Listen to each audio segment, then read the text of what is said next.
Ich freue mich, dass Je me wir réjouis heute wenigstens de digital pouvoir verbunden vous sind parler de und manière dass virtuelle Sie ce mich soir eingeladen et que haben, vous zu m'ayez Ihnen invité zu à vous sprechen. Und parler ich ce möchte soir. gleich Et j'aimerais unmittelbar tout de beginnen suite und ein paar Worte dire über die quelques Anthroposophie mots à sagen. propos de l'anthroposophie. Denn Parce gelegentlich que begegnet man actuellement, einem reduzierten on rencontre Verständnis souvent der une compréhension assez Anthroposophie. limitée de Deutlich l'anthroposophie. ist und für viele nachvollziehbar und Ce vielen qui bewusst, est, Anthroposophie, das pour, ist ein pour certains, Erkenntnisweg. l'anthroposophie est un chemin de Das ist connaissance, auch ein mais c'est aussi un Entwicklungsweg, chemin ein de Weg développement, der un chemin de Selbstentwicklung, der développement de Schulung, soi, für den jeder un Mensch sich chemin entscheiden kann de travail und den er dann intérieur durchmacht pour auf lequel seinem chaque être Weg humain hier peut auf se Erden décider im Leben. et qu'il va Aber pouvoir Anthroposophie ist réaliser nicht sur nur son das. chemin dans Anthroposophie sa vie. ist Mais zugleich l'anthroposophie, ce n'est auch pas immer que cela. Praxis. Das unterscheidet die L'anthroposophie, c'est Anthroposophie aussi von une eigentlich pratique. allen C'est ce qui anderen oder den fait la meisten différence de anderen l'anthroposophie aktuellen spirituellen avec la Angeboten, plupart die uns eigentlich immer des autres versprechen, sie propositions bieten uns einen spirituelles que l'on Weg, peut uns rencontrer aus qui der proposent irdischen Wirrnis des chemins herauszuziehen, uns mit dem et qui Geistlichen zu veulent verbinden, das nous mener Irdische dans hinter un uns zu élément lassen. spirituel In der qui Anthroposophie se ist es détache de la umgekehrt. terre, In der Anthroposophie des geht es réalités darum, terrestres. Des réalités meine terrestres. Dans l'anthroposophie, Aufgaben c'est auf der l'inverse. Erde besser zu Dans erkennen, l'anthroposophie, c'est besser zu l'inverse parce qu'il ergreifen, besser s'agit tun zu d'agir können sur la terre, durch de pouvoir Anthroposophie. faire mon Anthroposophie travail, de ist pouvoir mieux nie faire mon travail nur eine dans le monde innere matériel, Entwicklung. physique, concret. Anthroposophie ist Ce n'est innere jamais Entwicklung und äußere seulement un Entwicklung mouvement, un développement oder intérieur, c'est à la fois Selbstentwicklung un und développement intérieur, mais Weltentwicklung aussi un zugleich. développement Deshalb sagt extérieur. Rudolf Steiner schon C'est à la gleich zu fois le Beginn développement etwa intérieur et le développement du seines monde. Büchleins Wie C'est erlangt man pourquoi Rudolf Erkenntnisse der Steiner höheren dit, Welten? dès le Es gehe début de son darum, petit livre, einen Schritt in Comment der acquérir des inneren connaissances sur les Entwicklung mondes zu machen und supérieurs ou 2 oder 3 l'initiation, quand on zugleich in der commence à äußeren, in der faire moralischen un Entwicklung. Das chemin heißt, in meiner spirituel, Fähigkeit, il faut faire 3 Gutes pas in der de Welt zu développement tun. moral Ich pour un stelle pas de das an den développement Anfang, weil spirituel. es ein Teil Je veux Antwort dire schon cela auf au die début Frage parce que enthält, die Sie mir für c'est heute déjà une Abend partie de la gestellt haben. réponse Und ich stelle es an den à la Anfang, weil ich question es ungeheuer que vous m'avez wichtig posée pour ce finde. soir. Denn immer stehen Et wir in Gefahr, cette nach der question que je trouve einen très oder nach der importante, anderen Seite c'est sozusagen von que diesem nous dünnen avons toujours Seil le danger herunterzufallen. Nach der de einen tomber Seite, d'un das côté ou de heißt, l'autre man de kann cette Anthroposophie ligne. so leben, D'un dass man sie côté, ganz für on sich peut pflegt, vivre l'anthroposophie studiert, vielleicht auch in pour soi-même, Kreisen von Freunden, l'étudier, Zweigen la und so cultiver pour weiter, soi, das sie aber avec des nichts zu cercles de tun hat travail, avec mit des dem, amis, was man in der mais Welt tut oder cela vielleicht peut ne sogar rien im avoir avec Widerspruch ce que steht l'on zu fait dans le dem, monde, was ich im Alltag et tue. que cela peut Das être en ist contradiction noch, würde ich avec ce sagen, que je keine fais dans mon wirkliche quotidien. Anthroposophie. Genauso Et wenig ist cela n'est wirkliche pas Anthroposophie, encore wenn ich mich im une Äußeren anthroposophie tout à fait zerströme, réelle. verausgabe, Mais de même, ständig hier und ce n'est dort pas vraiment de engagiere und l'anthroposophie den si inneren je Entwicklungsweg m'engage dabei partout vernachlässige. Nein, et Anthroposophie ist que eben beides zusammen. j'oublie Wir de me sehen das développer auch intérieurement. in der L'anthroposophie Biografie von parle de Rudolf ces deux Steiner, aspects ensemble, der simultanément. ja Et on le voit dans la bekannt war biographie de für Rudolf Steiner, viele par exemple, als ein geistiger qui Lehrer. était Viele haben ihn connu deshalb aufgesucht, pour haben von beaucoup ihm comme un gelernt. maître Er hat spirituel, einen et Weg gefunden, wie wir das beaucoup de gens ont Menschliche appris de lui. erkennen, das Il menschliche a Bewusstsein proposé über un das chemin sinnlich Wahrnehmen, über pour das essayer de développer la materiell conscience Wahrnehmbare humaine, hinaus entwickeln pour können, wie wir développer la conscience geistige au-delà de Welten ce qui est erkennen können, perceptible wie wir matériellement et uns physiquement, in eine mais pour pouvoir lebendige apprendre à Spiritualität connaître la entwickeln können. dimension Aber Rudolf spirituelle Steiner hat eben et comment nous immer pouvons und nous immer développer mehr dans im une Laufe seines spiritualité Lebensgangs vivante. Mais Wert Rudolf darauf Steiner, tout au gelegt, long de dass sa vie, das de plus en konkret wird, plus, dass es a, praktisch wird und a dass es mis beaucoup diese Welt d'importance au fait que cela verwandelt. devienne pratique, So hat er concret, eben in et que cela seiner puisse permettre de letzten transformer notre Lebensphase monde. alle Kraft Et c'est pourquoi, aufgewendet, dans la dernière phase sich de dem sa vie, Sozialen il a mis toutes ses forces Viele dans la Anthroposophen-Freunde dimension sind ihm dabei sociale. nicht Il s'est gefolgt. impliqué Er dans war le ja domaine vorher social. hier in Beaucoup de nos Dornach amis, gewesen, hatte beaucoup des amis Vorträge anthroposophes de gehalten, l'époque Kurse n'ont pas gegeben. vraiment suivi Und ce viele wollten, mouvement. dass das Ici, à Dornach, il a weitergeht, donné beaucoup de verstanden cours, nicht, dass er beaucoup de 1919 conférences, Dornach verlassen et hat, beaucoup de nach gens voulaient que Stuttgart cela fuhr und continue monatelang de cette Dornach façon-là, nicht et beaucoup ont wiedergesehen wurde. regretté qu'il Sie haben parte ihm geschrieben, sie haben pendant gesagt, Herr plusieurs Doktor, mois kommen Sie zurück, à wir Stuttgart brauchen et qu'il ait Sie. quitté Dornach Er hat das pour nicht s'engager getan, weil er dans un mouvement sagte, jetzt, wo politique. die Et Welt beaucoup de brennt, gens lui ont écrit, jetzt lui kann man nicht revenez à Dornach irgendwo pour nous donner sozusagen des am Rande conférences. der Welt Et lui, sitzen, il a studieren und die continué. innere Entwicklung Il pflegen, disait, sondern on ne peut jetzt, wo die pas Welt simplement brennt, muss étudier à man sich côté du monde engagieren, alors que le monde brûle, il faut s'engager dans le monde, au milieu de ce monde. Lorsque ce mouvement politique, qui était le mouvement de la triarticulation sociale, et qu'elle n'a pas réussi à se développer, eh bien, il a décidé de chercher un autre chemin pour transformer le monde.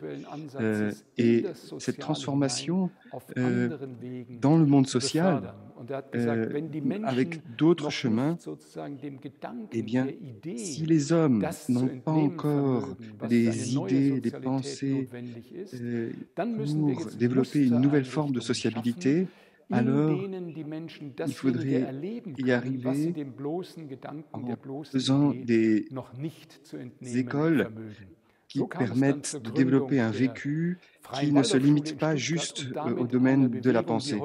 C'est ainsi que l'école Waldorf est née à Stuttgart et qu'un mouvement s'est développé sur toute la Terre, un mouvement pour une école libre, libre de l'État, qui n'enseigne pas depuis le passé, à partir du passé, à partir de ce que nous avons appris, pour que les enfants fassent exactement ce que l'on leur a dit et pour qu'ils puissent s'insérer dans la société, mais au contraire, pour que les élèves puissent être compris comme des êtres vivants, des êtres spirituels qui, en fait, sont déjà bien plus loin que nous dans l'avenir et qu'ils portent des buts que nous ne connaissons pas encore et que dans l'éducation, il est question d'aider les enfants à trouver leurs propres idéaux, leurs propres potentiels et qu'ils puissent se développer selon leur propre chemin. Il a aussi permis le développement de la médecine anthroposophique, de l'agriculture biodynamique et beaucoup d'autres choses. Et je le dis tout simplement pour mettre au clair le fait que ce qui l'intéressait, c'était l'engagement concret, l'engagement pratique. Et il s'agissait aussi de la corporéité humaine, le corps. Et nous ne sommes pas assez conscients du fait que nous sommes tous dans un corps.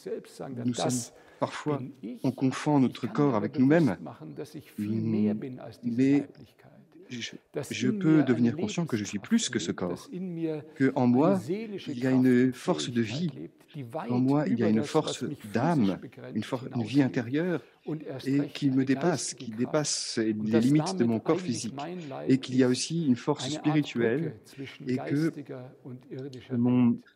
à travers cela, il y a avec mon corps un pont qui va vers le monde de l'esprit. Et dans la manière où nous incarnons dans notre corps, nous incarnons aussi dans un organisme social, dans une famille, dans un lieu, dans une région, dans une structure sociale, dans des lois. Certains s'incarnent dans des dictatures, d'autres dans des démocraties. Et ce corps social nous détermine d'une manière aussi puissante que notre corps physique, pour dire ce que nous allons pouvoir faire ou non dans notre vie. Et donc, c'est quelque chose de tout à fait injuste et tragique que beaucoup d'êtres humains sont incarnés dans des lieux, des structures sociales où ils n'ont pas les mêmes possibilités que nous. Et c'est pour ça que notre engagement peut aller dans le sens que tous les gens sur la Terre puissent se développer de manière libre, qu'il n'y ait plus de dictature, que les liens entre les êtres humains soient libres, qu'il y ait de la démocratie, qu'il y ait de la fraternité. C'est aussi une tâche très importante. Et Rudolf Steiner disait que la réalisation de cette triarticulation sociale serait le nouveau christianisme de notre époque. Si nous ne parvenons pas à réaliser cela, alors il n'y aura pas d'avenir pour l'humanité sur cette terre. Et maintenant que j'ai dit cela, j'aimerais faire un pas suivant, car nous vivons actuellement à une époque de multiples crises. Nous vivons dans un temps où nous n'avons pas seulement une crise, mais nous avons beaucoup de crises, et des crises qui s'additionnent les unes aux autres. Certaines ne sont pas terminées et la suivante vient déjà. Et toutes ces crises sont des appels qui nous appellent à donner forme à la vie sociale. Et en lien avec cette formation sociale, nous vivons dans un autre temps qu'auparavant. Auparavant, nous étions guidés. C'est-à-dire que la vie sociale était déterminée. Si vous allez dans le passé de l'humanité, par exemple, avant le Christ, eh bien, nous voyons qu'à l'époque, par exemple l'époque de la culture égyptienne, eh bien, il y avait une organisation sociale pyramidale. Et on voit d'ailleurs ces pyramides, ces bâtiments qui restent de cette époque. Et cette société était formée ainsi. Ce sont des restes qui nous montrent cela. Et quand on regarde ces pyramides, on voit en elles une construction où tout en bas, il y a une pointe et ensuite il y a des étages qui descendent jusqu'en bas, qui forment la base tout en bas de cette pyramide. De la même façon, la société égyptienne était constituée de la même façon. Elle avait en haut, à la pointe, le pharaon. Et nous voyons cela pendant de longues périodes. On voit le tsar, on voit l'empereur, on voit le pharaon, on voit le prince, on voit le roi. Toujours, pendant des siècles et des siècles, il y avait une personne à la pointe.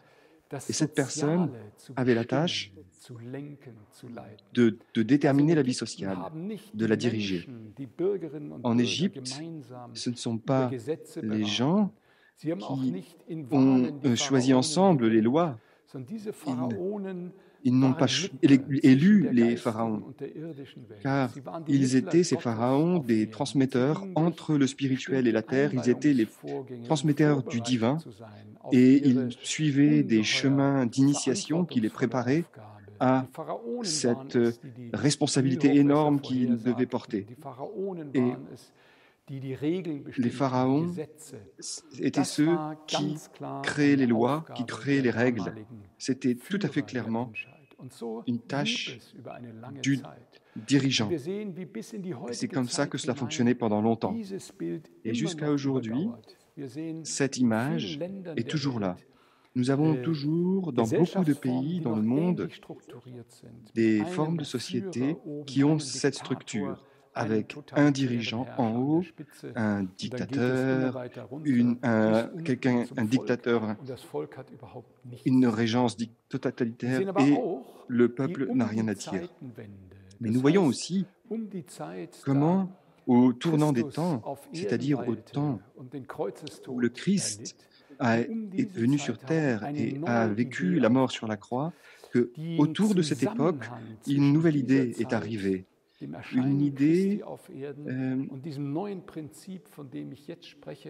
en lien avec l'apparition du Christ et nous n'allons pas approfondir, mais c'est à cette époque que cela naît et je vous propose d'y réfléchir, mais nous n'allons pas approfondir cela. À cette époque, avec le Golgotha, une nouvelle possibilité arrive pour l'humanité. Il y a une nouvelle arche d'alliance, une nouvelle alliance. Il ne s'agit plus seulement d'avoir un dirigeant et de suivre un dirigeant. Le divin ne vit plus à l'extérieur de moi, mais je peux faire l'expérience du divin en moi et je peux sentir la manifestation du divin en moi. Et je peux commencer à vivre une vie en lien avec le divin à partir de moi-même. Chaque être humain a cette possibilité, et même sans la transmission, le transmetteur divin du passé.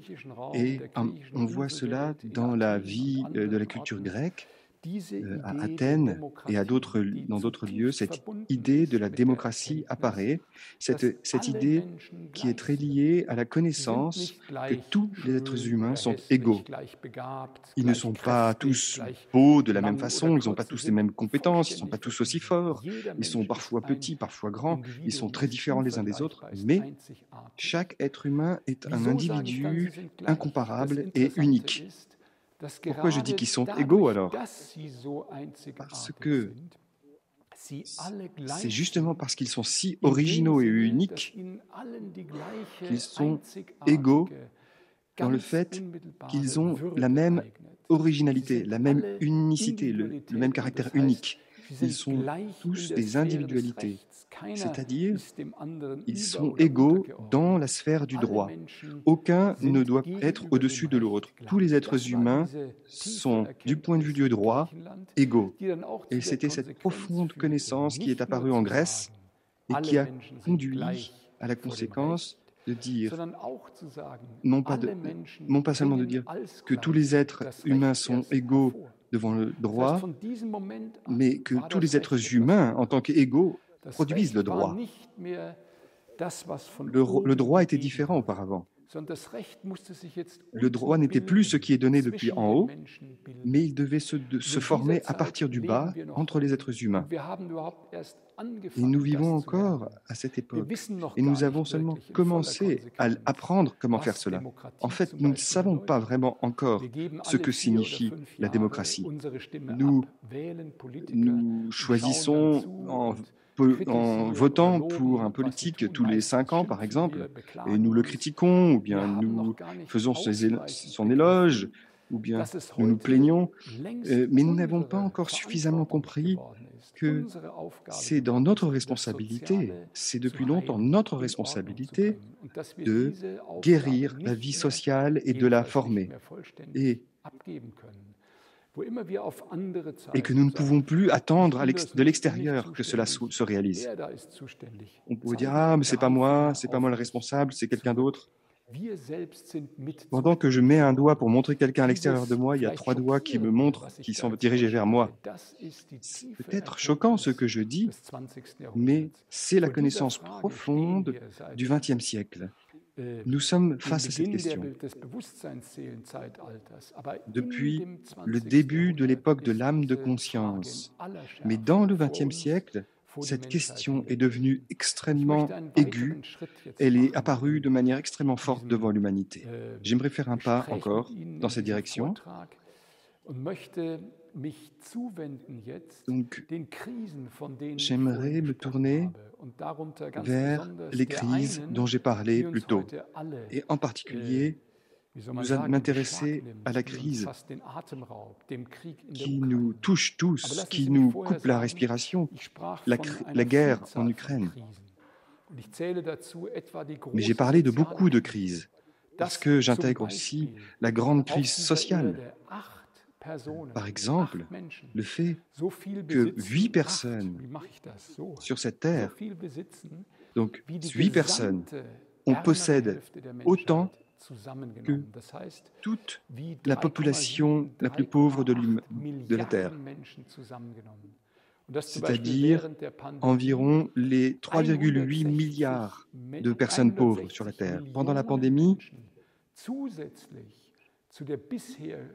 il y a eu pendant la pandémie 160 millions de personnes qui sont passées du côté de la pauvreté, qui ont commencé à avoir faim et à souffrir de la pauvreté. Et en même temps, la richesse des 10 personnes les plus riches du monde ont doublé leur fortune. Et cela continue, cette séparation continue. Toute mesure est perdue, toute sensibilité de justice est perdue. En permanence, nous marchons sur cette justice. C'est un mécanisme. On ne peut rien faire, on a l'impression. Ce sont les lois qui sont comme ça. Et on ne voit pas que les lois, ce sont nous qui les créons. Que c'est notre tâche à nous de guérir cette injustice pour mettre en place un ordre plus juste. À côté de cette grande crise sociale qui nous préoccupe depuis au moins 200 ans et qui s'accentue toujours, nous avons le problème de la crise écologique, nous avons la crise climatique, et puis nous avons maintenant cette pandémie qui est venue, qui n'est pas vraiment encore terminée, c'est-à-dire la question de savoir comment est-ce que nous faisons lorsque une maladie nous menace tous, et lorsque l'un pourrait devenir un danger pour l'autre parce qu'il pourrait transmettre un virus par sa respiration. La respiration, c'est ce que nous partageons tous. Nous partageons tous le même air. L'air n'est pas le mien ou celui des autres, mais l'air que j'expire, les autres vont le respirer. Et inversement.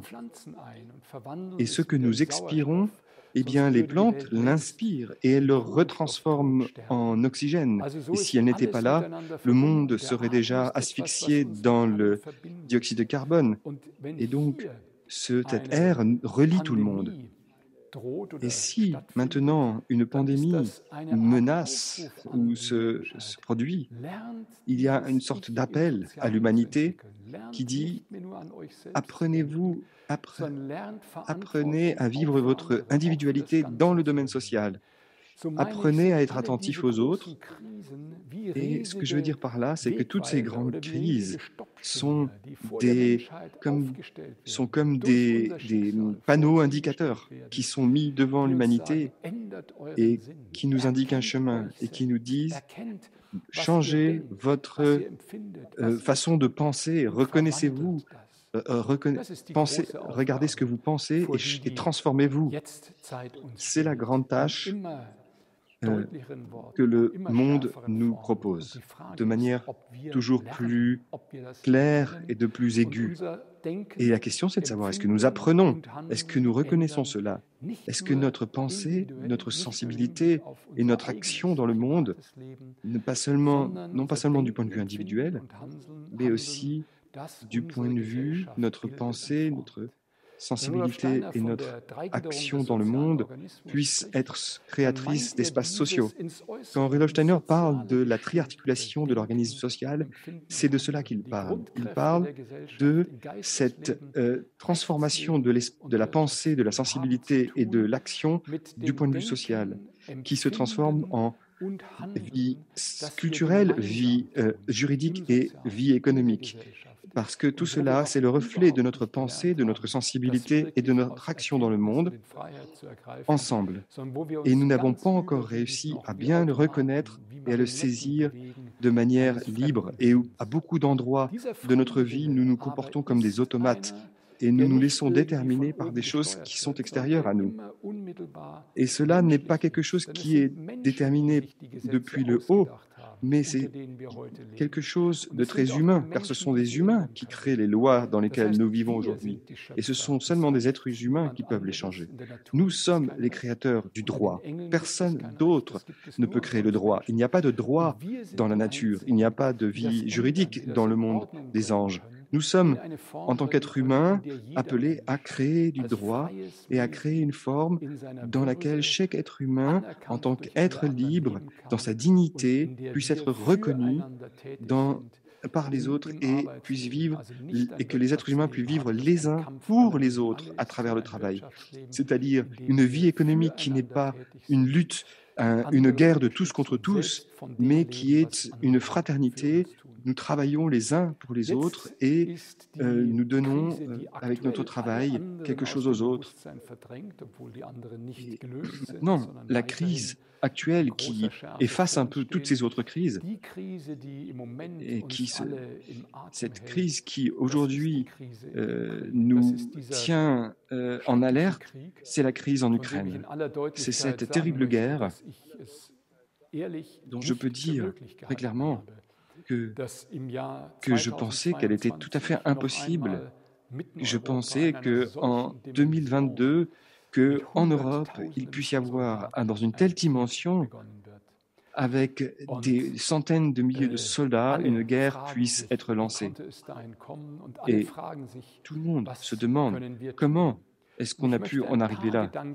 Et tout le monde se demande que pourrions-nous faire. Et j'aimerais vous formuler quelques pensées à propos de cette crise, parce que c'est quelque chose qui va très vite, c'est de se former un jugement fini, un jugement figé, et de dire, voilà, ça c'est les bons, ça c'est les méchants, que nous devenions partisans et que nous ayons des drapeaux, que nous ayons des couleurs de certains pays, et que nous nous prenions parti. Très rapidement, nous pouvons réagir avec des réflexes. Par exemple, je vais parler plutôt de l'Allemagne, mais qui dit « nous allons augmenter notre budget militaire, nous allons… ils veulent investir 100 milliards d'euros pour acheter des armes et construire une armée. » Et ce genre de réflexe que nous voyons à beaucoup d'endroits dans le monde, nous remarquons qu'en fait, nous retombons en arrière dans une ancienne forme de pensée. Les images du passé remontent et se viennent devant nous. Et les réactions des gens sont très souvent comme des réflexes instinctifs. Et on voit qu'il y a des partis qui se créent. On voit sur Internet de manière très forte comment des bulles se créent, où pour certains pensent qu'il faut absolument combattre la Russie. Et pour d'autres qui disent non, tout cela c'est du mensonge, ça n'a rien à voir. Et tant de personnes qui pensent savoir déjà quelle est la solution et qui s'opposent les uns aux autres. Et ma demande, mon proposition, ce serait que nous intériorisons peut-être ce que Rudolf Steiner a proposé lorsqu'il a dit il y a différentes couches dans le jugement. Il y a différentes couches dans un tel événement. Il y a différentes couches pour comprendre un tel événement, pour comprendre comment on en est arrivé là. Et pour voir comment il peut y avoir quelque chose pour dépasser, pour surmonter. À la fin de cette escalation, quand on regarde ce qui a mené à la situation, c'est un long chemin qui va mener jusqu'à cette violence physique. Mais les origines remontent bien loin. Et une solution n'est pas sur le champ de bataille. La guerre ne peut jamais donner une solution. La guerre ne peut jamais être la solution et encore moins une guerre d'agression. Je ne connais pas de guerre d'agression qui ait pu résoudre un problème de manière positive. Il est important que nous peut-être rentrions un peu plus profondément dans ces questions pour dire qu'est-ce qu'il y a, pour se demander quel est notre rapport avec cela et en quoi cela nous touche réellement. J'aimerais proposer quelques pensées pour essayer d'explorer ces différentes couches, même si je ne pourrais le faire que de manière d'esquisse, car le temps n'est pas suffisant ce soir pour aller plus dans les détails et en profondeur. Mais j'aimerais quand même essayer d'explorer ces couches. Au premier regard, il est très clair que la Russie a attaqué l'Ukraine et a lancé la guerre avec 100 000 soldats qui ont attaqué l'Ukraine par 3 côtés et a menacé l'Ukraine et a exigé des choses de ce pays. Et maintenant, chaque jour, ce pays bombarde différents buts, des maisons, même des espaces résidentiels. On voit comment des gens meurent dans des ruines, des gens fuient, se cachent dans les cages, des maisons sont détruites. On voit qu'ils n'ont plus à manger, ils n'ont plus de communication, ils vivent dans la peur, une peur terrible. C'est quelque chose de terrible, c'est quelque chose d'impardonnable, c'est quelque chose de terrifiant. Et c'est quelque chose qui passe en Europe, car bien sûr l'Europe est en Europe. Et j'aimerais dire qu'il n'y a pas de possibilité de justifier cette attaque. La responsabilité, c'est la direction russe qui la porte, en particulier le président Vladimir Poutine. J'aimerais le dire de manière très claire pour ouvrir cette exploration. Mais j'aimerais faire un pas plus loin. Maintenant, regardons depuis le point de vue occidental, depuis le point de vue européen ou le point de vue peut-être même de manière de l'Ouest. Nous voyons comment ce pays s'est transformé, la Russie. après, après 1989, alors que Gorbatchev a développé la perestroïka, ils ont commencé à transformer la société. Gorbatchev était persuadé qu'il fallait commencer par transformer la vie spirituelle, puis la vie du droit, puis la vie économique. Et nous voyons comment une libération a eu lieu à cette époque, comment elle est restée, mais nous voyons aussi comment elle est restée bloquée, en particulier dans la vie politique et la vie économique. Elle n'a pas vraiment réussi à s'épanouir. Nous voyons par exemple que l'idée de la privatisation de ces États, de tous ces biens de la Russie ont été privatisés et que cette privatisation n'est pas advenue de manière à ce que les citoyens et la société puissent s'enrichir et que chacun puisse accéder à ces biens d'État qui étaient les biens de l'État auparavant pour devenir par exemple des entrepreneurs, pour pouvoir prendre des initiatives, monter des projets, mais qu'en fait, ces biens sont tombés dans les mains d'un petit nombre de personnes qui étaient en fait des représentants de l'ancien régime, qui sont devenus des oligarques et ont créé des conglomérats, se sont appropriés des conglomérats et ont finalement dérobé tous ces biens au peuple. Et c'est ainsi que l'économie russe n'a pas pu vraiment se développer et qu'on voit un pays dont l'économie dépend des ressources du sol, mais pas vraiment de la créativité de la société, et vit essentiellement de la vente des énergies. Quand un pays vit des richesses de son sol, essentiellement ou en majorité, on voit souvent la corruption s'installer.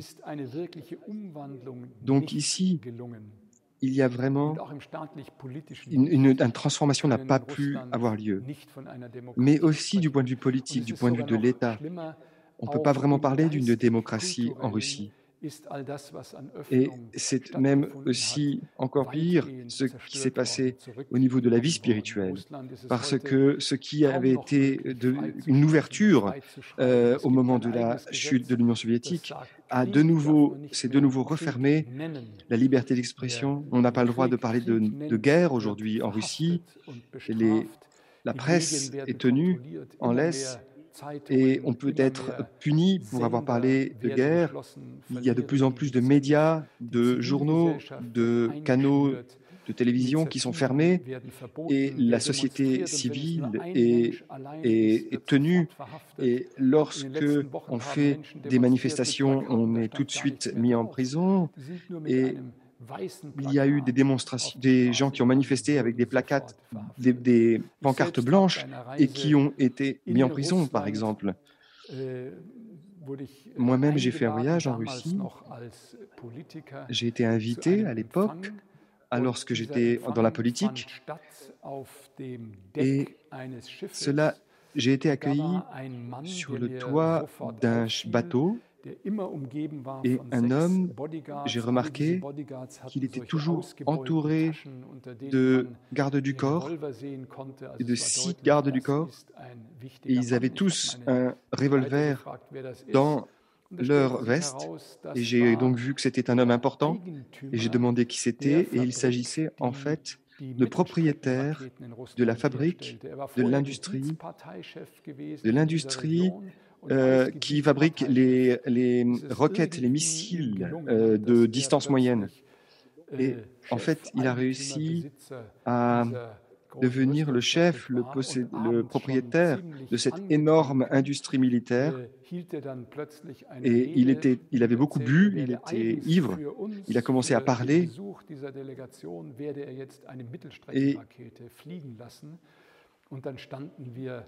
Et il voulait envoyer un missile pour nous accueillir. Et nous étions tous choqués. Et nous avons vu comment nous avons vu Nous avons vu ce missile passer. Alors, il se peut que ce soit un missile sous l'eau, mais je ne suis pas sûr. Et en tout cas, le prix de ce missile est énorme. Et en fait, il l'a simplement lancé pour nous faire plaisir, pour montrer qu'il était important. Et nous étions tous choqués. C'est simplement, voilà, une image pour voir un peu l'état dans ce pays. J'aimerais aussi dire une chose à propos de ce développement. Le développement de Vladimir Poutine, qui, lorsqu'il a commencé il y a plus de 2 décennies, il avait des propositions intéressantes, des idées de réforme. Mais alors qu'il est aujourd'hui, il est devenu comme figé. Il est devenu, il est comme un peu pétrifié dans une forme de pouvoir totalitaire. C'est ce qui se passe quand on ne rencontre plus des gens normaux, que l'on n'est plus assez en développement intérieur, mais que la force froide du pouvoir nous entoure et nous saisit. Et comment on s'identifie à ce pouvoir. On pouvait le voir dans des manières dont il apparaît. On voit comment il s'est transformé, notamment sa peur du virus pendant la pandémie. Il gardait toujours une grande distance avec ses interlocuteurs, comme s'il s'était retiré de l'espace humain et isolé. Et dans cette plénitude de pouvoir que lui donne le système russe, que lui donne la constitution russe, cela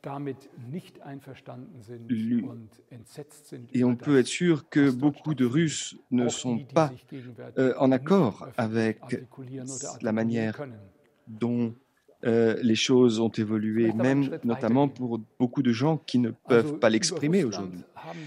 J'aimerais continuer maintenant. Donc, nous avons parlé de la Russie, mais et il faut dire la vérité, il y a aussi quelque chose d'autre à dire, une autre ligne. C'est celle de l'Ouest, de l'Occident. Il y a aussi ce qui se passe en Ukraine et ce qui se passe en Europe. Et j'aimerais aussi évoquer cela. Laissez-moi parler un peu de l'année 1917, car c'est ce qui, à cette époque, a commencé un problème qui n'a jamais été résolu. Nous étions en pleine guerre mondiale, la Première Guerre mondiale. Les nations d'Europe étaient profondément entremêlées dans cette guerre. L'Europe était paralysée. À l'ouest, aux États-Unis, Woodrow Wilson a appelé à intervenir dans la guerre européenne, et alors que jusque-là, la doctrine américaine était de rester à l'extérieur, et tout à coup, les États-Unis sont intervenus dans une guerre à l'extérieur du territoire américain. Et il est arrivé avec un programme avec 14 points qui proposait des solutions pour apporter la paix sur la Terre. Et Rudolf Steiner a parlé de ces 14 points de Woodrow Wilson. L'idée, c'était que si on suivait ces points, on pourrait vivre heureux et en paix. Je ne veux pas rentrer dans le détail de ces points, mais il y avait un programme occidental, un programme capitaliste. La liberté était au-dessus, était la partie la plus importante de ce programme, mais l'aspect de la fraternité, par contre, n'était pas évoqué. C'était la liberté avant tout. Et nous voyons comment, de l'autre côté, Lénine, depuis la Suisse, est arrivé en Russie et les révolutions ont lieu, les révolutions de mars et d'octobre, et puis nous voyons les bolcheviks, nous voyons un empire apparaître à l'Est où l'inverse a lieu. Il ne s'agit pas de la liberté, mais il ne s'agit plus que de la fraternité. C'est ce qu'on appelle le communisme, le socialisme, une forme c'est une sorte de fraternisation mécanique et imposée. Il n'y a pas de liberté. La fraternité est le plus élevé et il n'y a plus de liberté. Et c'est ainsi que nous avons une sorte de société de fourmis, comme une fourmilière. Donc le socialisme, sans liberté à l'Est et à l'Ouest, nous avons la liberté, mais sans la fraternité. Rudolf Steiner, ici, à Dornach, à l'époque, a saisi ce problème. Il a vu qu'il était possible de porter une nouvelle idée dans la vie publique. L'idée qui n'est pas simplement basée sur la liberté, qui n'est pas seulement basée sur la fraternité, mais qui réunit ces deux idéaux. Qu'il ne s'agit pas d'une opposition, mais que la liberté et la fraternité se sont liés l'un à l'autre et qu'il n'y a pas de liberté sans fraternité et qu'il n'y a, sinon cela devient la guerre de tous contre tous et qu'il n'y a pas de fraternité sans la liberté, sinon tout devient froid et devient une société de robots.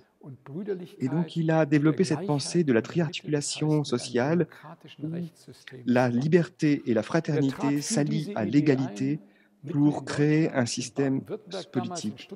Il a apporté cette idée au Baden-Württemberg, en Allemagne, et c'est devenu un mouvement politique.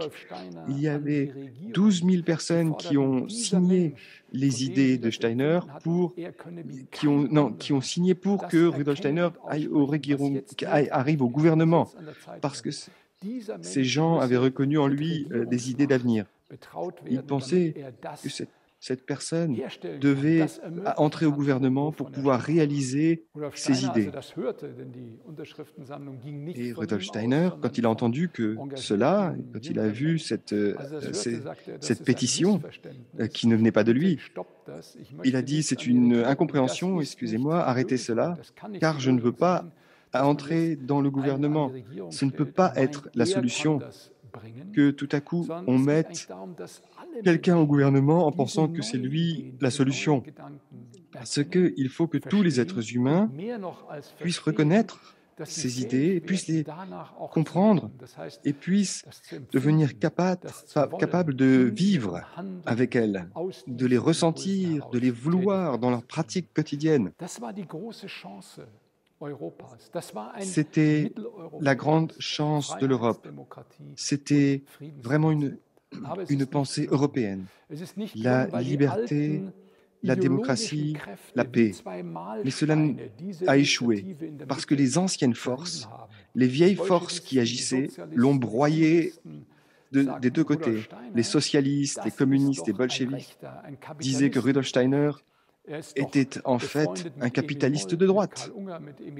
On disait « Ah, il est ami avec des chefs d'entreprise comme Emil Molt, par exemple, c'est un capitaliste. » Donc, il ne peut en fait que être un capitaliste vu ses connexions et ce qu'il dit, peu importe. Et puis,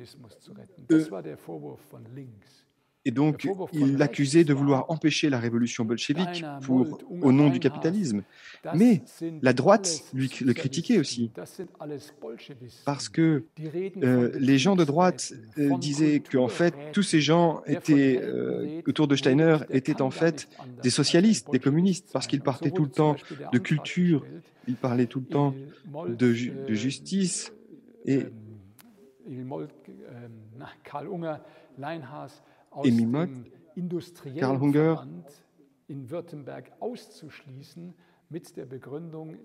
et donc ils ont même exclu certains des amis de Rudolf Steiner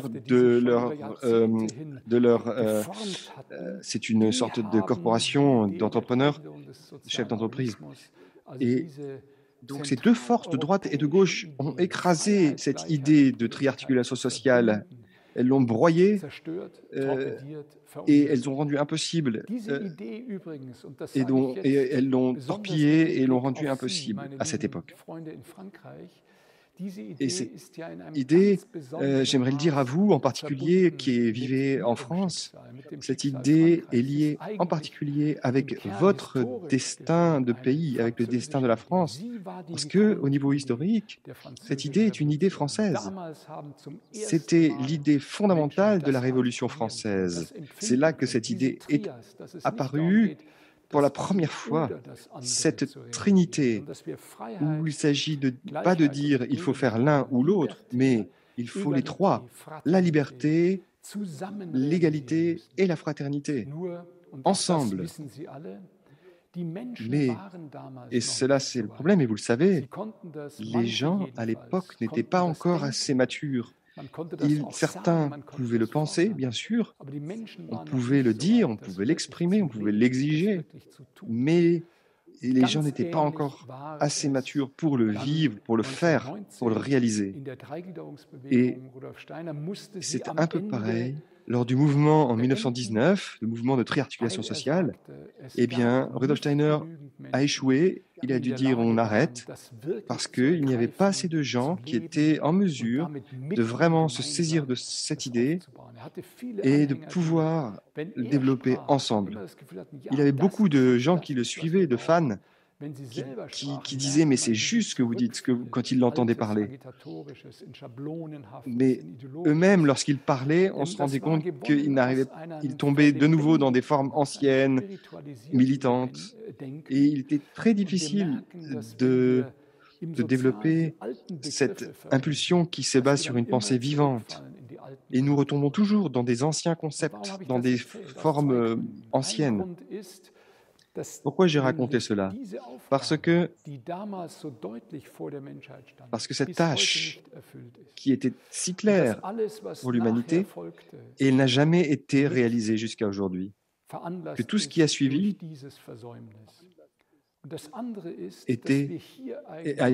tout ce qui a suivi était toujours marqué par ce manque jusqu'à aujourd'hui.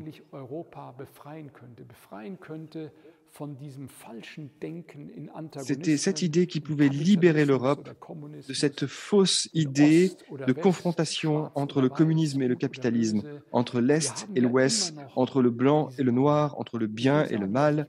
Nous avons toujours aujourd'hui ce mur. Nous avons ce mur dans nos têtes, dans nos pensées. Et aujourd'hui, l'Ukraine, on se bat autour de l'Ukraine pour dire est-ce qu'il doit appartenir à l'Ouest ou à l'Est? Et cela, c'est une guerre de proxy, c'est-à-dire une guerre par procuration. Parce qu'en fait, les Ukrainiens, on ne leur demande pas, ce sont les Russes qui se battent pour tirer l'Ukraine vers l'Est et les Occidentaux qui se battent pour tirer l'Ukraine vers l'Ouest. Mais personne ne demande aux Ukrainiens exactement ce qu'ils veulent et personne ne surmonte cette ancienne manière de penser, cet ancien antagonisme, cette pensée sous forme de grands blocs qui se confrontent. Et maintenant, si nous regardons, je parlais donc de 1919, et maintenant parlons de 1922.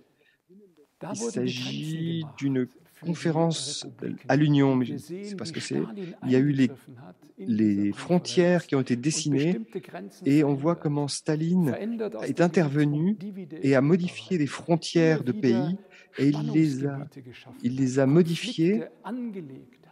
Il a créé des champs de tension en créant ces frontières.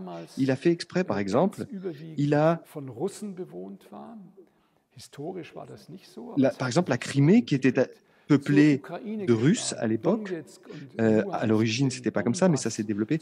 Et en fait, il a associé la Crimée à l'Ukraine et il a ajouté le Donbass et Lugansk à l'Ukraine. Mais on pourrait parler aussi de Karabakh, qui était peuplé d'Arméniens et il l'a relié à l'Azerbaïdjan. De même, en Ossétie, en Géorgie, À chaque fois, il a mis des frontières pour couper des domaines. En fait, il a poussé des domaines qui étaient il les a rassociés à d'autres avec l'idée de créer des tensions parce qu'il voulait diviser pour mieux régner, pour affaiblir ces domaines.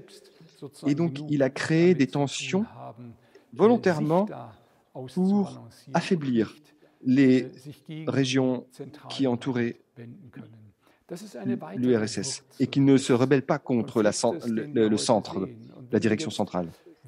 Et cela est un élément du conflit qu'on voit aujourd'hui.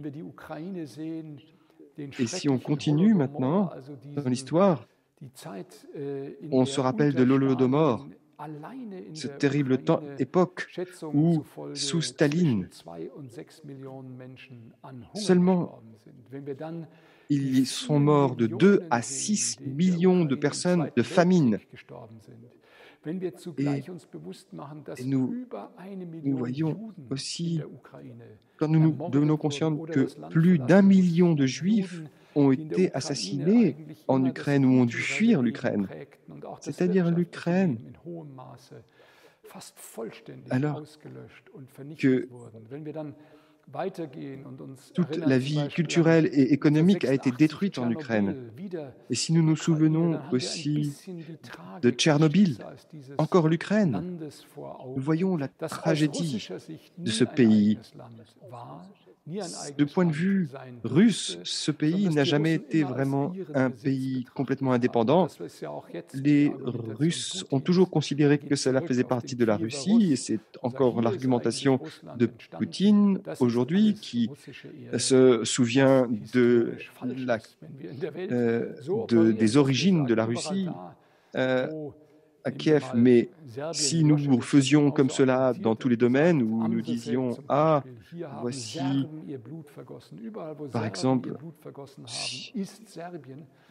si on disait cela en disant « Voilà, partout où des Serbes sont morts, c'est la Serbie », ou cela pour d'autres régions, on ne pourrait pas...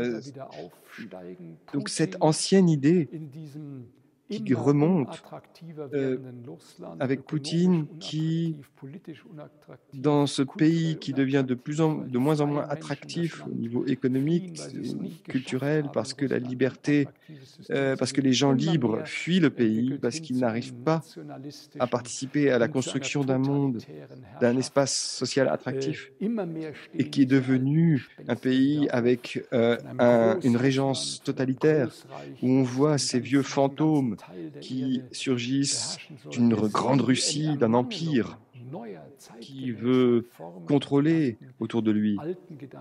Et nous voyons que des formes nouvelles manquent, mais que ce sont des formes anciennes, et comment des vieux fantômes ressurgissent. Maintenant, regardons l'autre côté.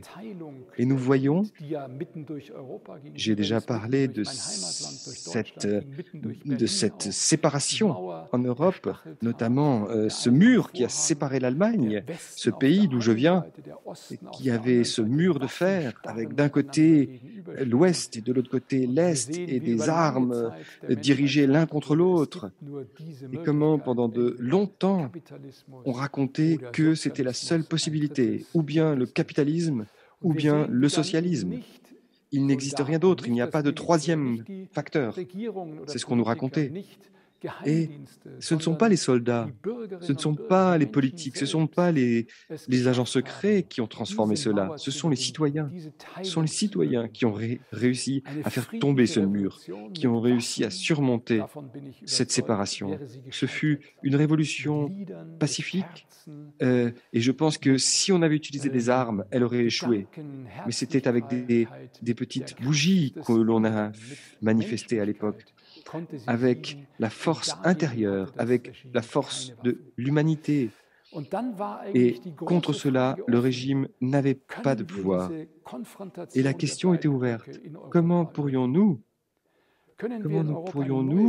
surmonter cette confrontation des blocs? Comment créer un nouvel ordre qui puisse réunir l'Est et l'Ouest dans un système d'une sécurité une sécurité mutuelle.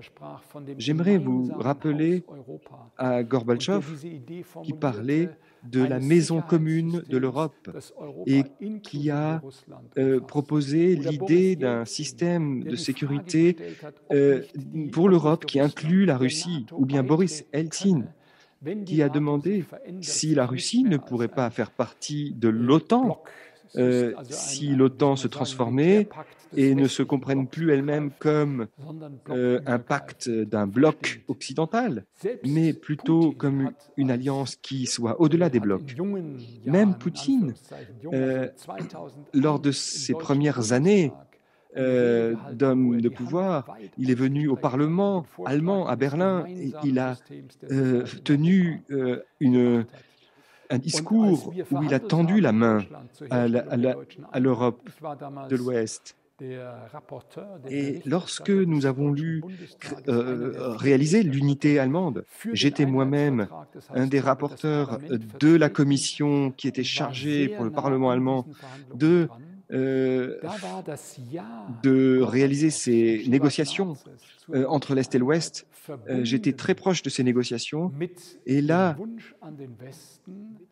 c'était très lié, du point de vue de Gorbatchev, c'était lié à l'assurance que l'OTAN ne s'étendrait pas vers l'Est. Et ça, j'en ai témoigné, cette assurance qu'ont donné l'Ouest à Gorbatchev et à la Russie n'a pas été écrite, mais elle a été plusieurs fois formulée clairement. On a dit que l'OTAN ne se développerait jamais d'un pouce vers l'Est. Et aujourd'hui, on dit que cela n'est pas écrit dans les contrats écrits parce que, effectivement, à l'époque, les textes ne parlaient que de l'Allemagne et de la réunification de l'Allemagne, mais ils ne pouvaient pas traiter des autres pays autour. Et c'est ainsi que cette promesse orale qui a été faite à l'époque n'a pas été tenue. En 2001, lors du 11 septembre, nous avons vu comment le président George W. Bush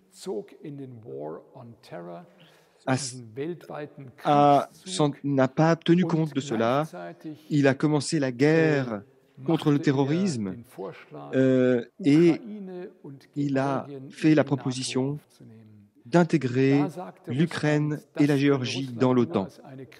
À ce moment-là, la Russie a dit que cela était une déclaration de guerre pour la Russie.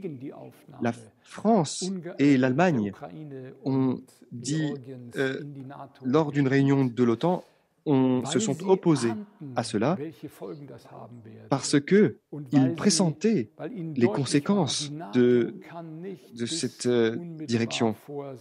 Car l'OTAN ne peut aller juste immédiatement à la frontière russe, trop proche de Saint-Pétersbourg, parce que les Russes, la défense russe n'a plus de possibilité de se préparer en cas d'attaque. Et la proximité des armes vis-à-vis de Moscou était tellement proche que l'armée russe ne pouvait plus du tout avoir aucune chance de réagir.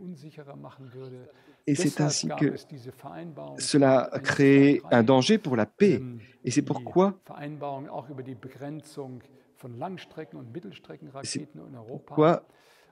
il y a eu ces accords concernant les armes balistiques et les missiles pour réduire le nombre de ces armes entre les blocs Est et Ouest. Et la Russie, non, la France et l'Allemagne se sont opposés à cela et l'OTAN ne s'est pas étendue à la Géorgie et à l'Ukraine à cette époque, mais le gouvernement ukrainien, plus tard, a écrit dans la constitution ukrainienne l'intention de devenir membre de l'OTAN. Et c'est ainsi que les discussions ont commencé dans l'OTAN. Je ne veux pas du tout justifier ce qui se passe aujourd'hui, mais il est tout à fait compréhensible que la Russie ait ressenti cela comme une grande menace et comme quelque chose, comme une agression de la part de l'OTAN. Ce qui a été discuté à l'époque en Europe était autre chose, une paix qui puisse inclure la Russie.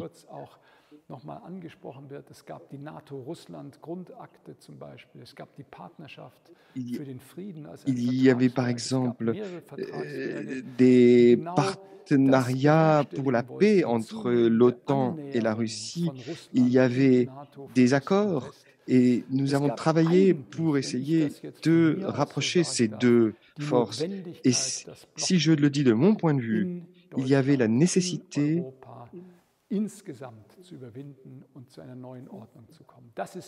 il y avait la volonté de surmonter la conception des blocs qui se confrontent.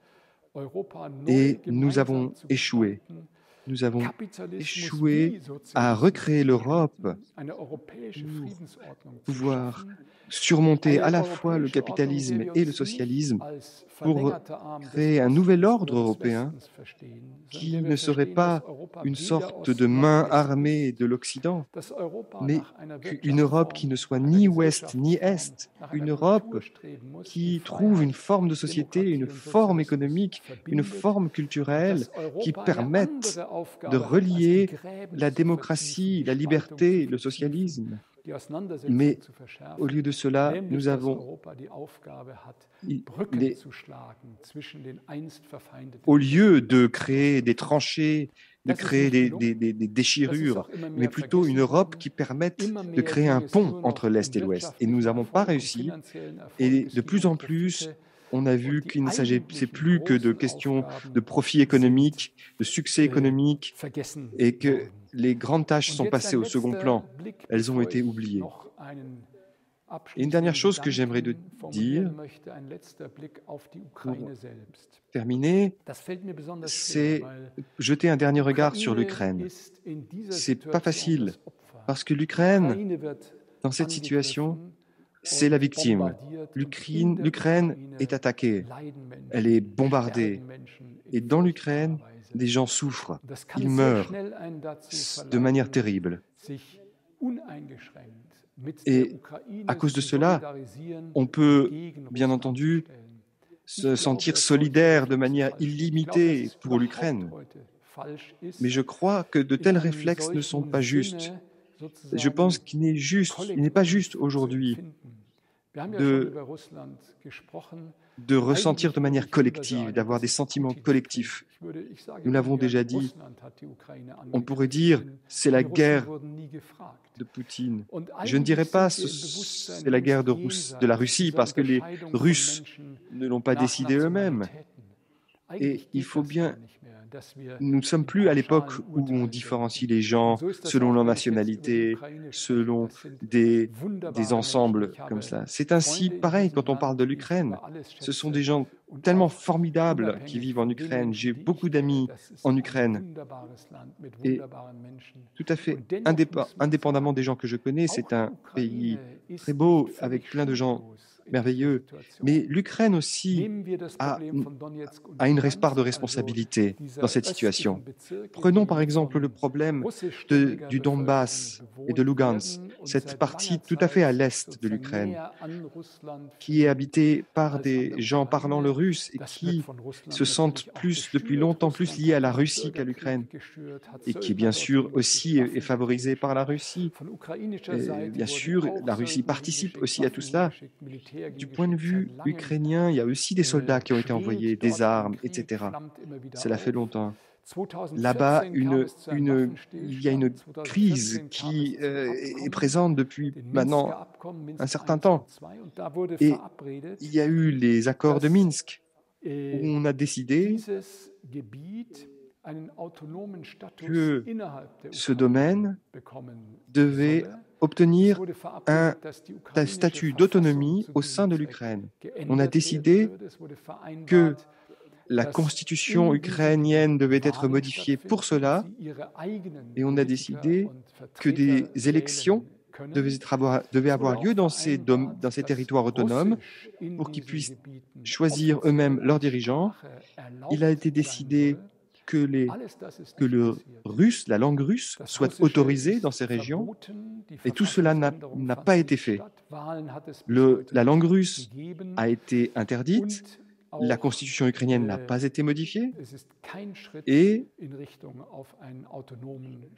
il n'y a pas eu de pas réalisé dans le sens d'un statut d'autonomie pour ces régions. Cela est très lié avec certaines forces nationalistes assez fortes en Ukraine et la difficulté du gouvernement ukrainien pour faire face à ces forces nationalistes. Mais cela a donné à Poutine une justification pour la Russie et pour des gens dans ces régions qui réclamaient l'autonomie. Cela donnait des raisons à Poutine pour venir intervenir. Et il ne s'agit pas de culpabilité, de répartir des culpabilités, mais de comprendre que la guerre, que la violence sont très généralement des conséquences de ce qu'on n'a pas réussi à faire avant, de ce que l'on a ignoré ou pas bien. Même dans notre vie personnelle, quand j'évite toujours certains problèmes, eh bien, ils vont revenir dans ma vie quelques années plus tard de manière encore pire. Ou bien je vais tomber malade, ou bien un certain événement dans ma vie va me confronter à nouveau et me forcer à regarder ce problème. On ne peut pas renvoyer toujours et éviter les problèmes. Et cela ensuite provoque des crises. Et j'aimerais revenir à l'Europe maintenant. Nous, Européens, nous ne sommes pas donné la tâche de créer un ordre pacifique en Europe.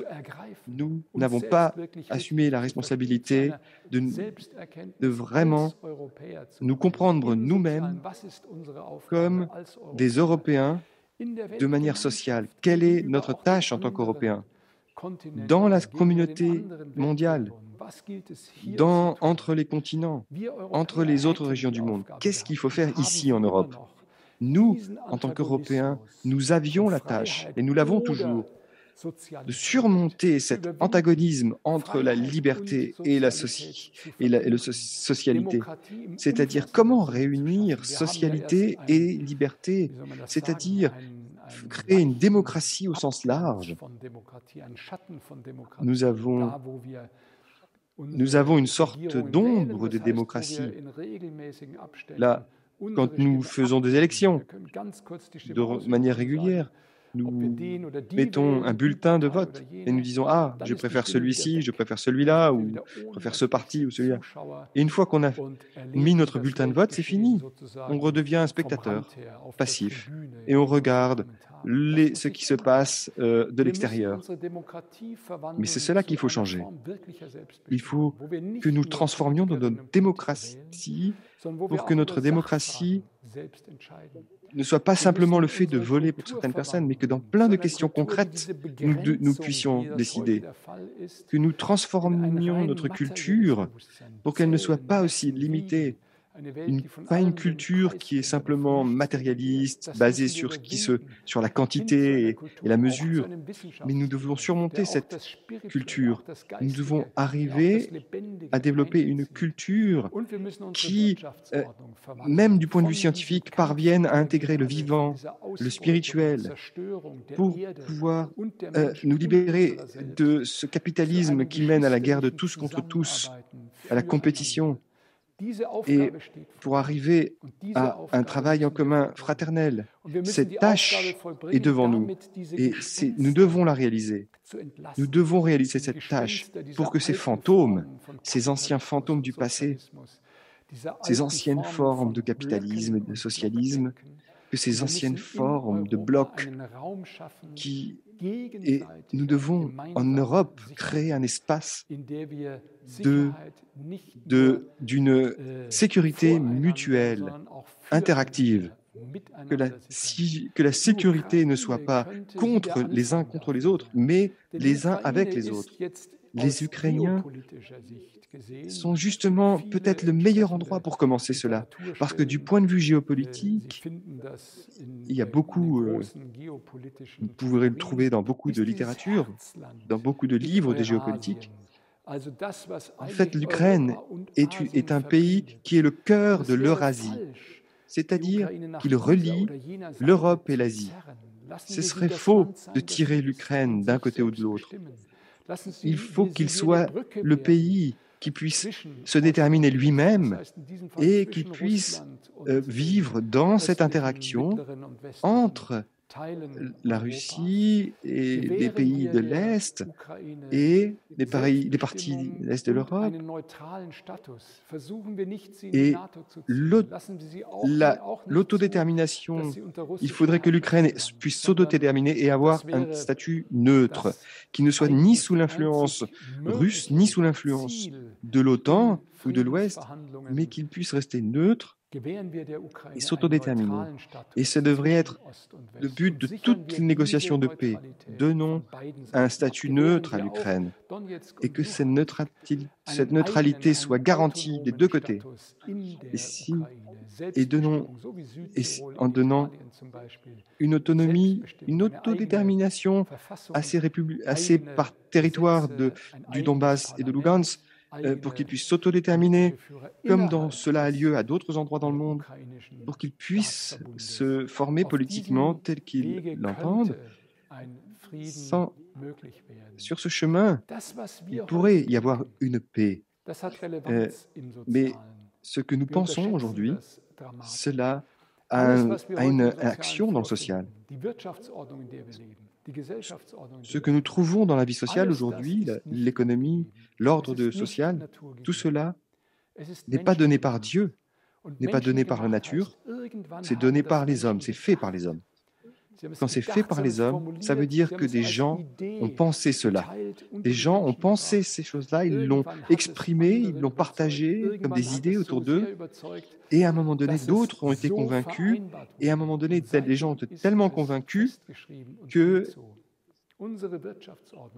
ont ensuite écrit cela. Et notre économie remonte à des gens comme Adam Smith, par exemple, des idées très anciennes.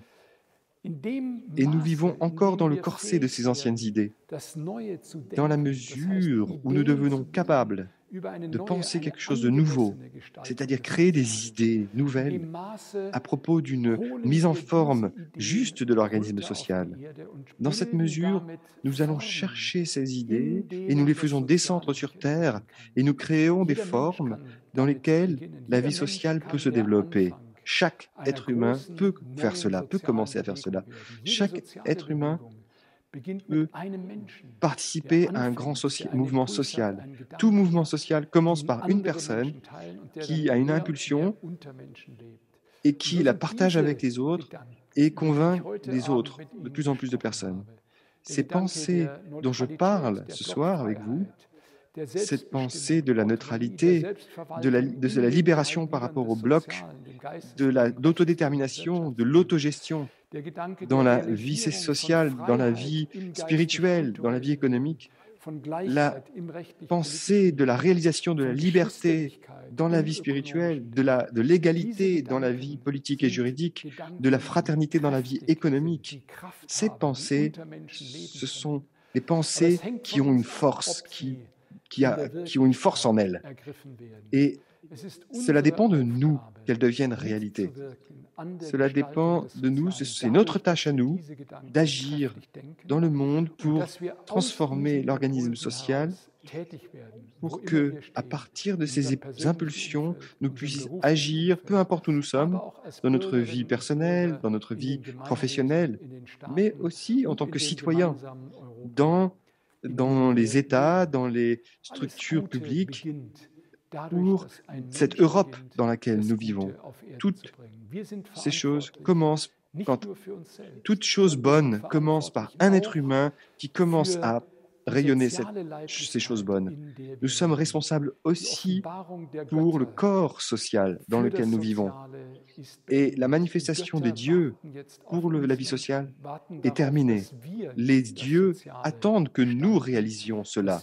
Ils attendent de nous que nous mettions en forme l'organisme social, que nous saigissions cette tâche pour que cette terre puisse devenir un lieu divin.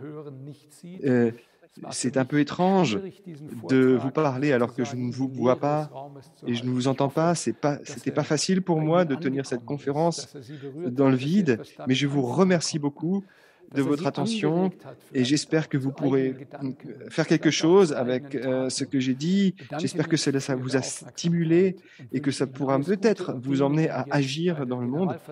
Et je vous souhaite tout le meilleur.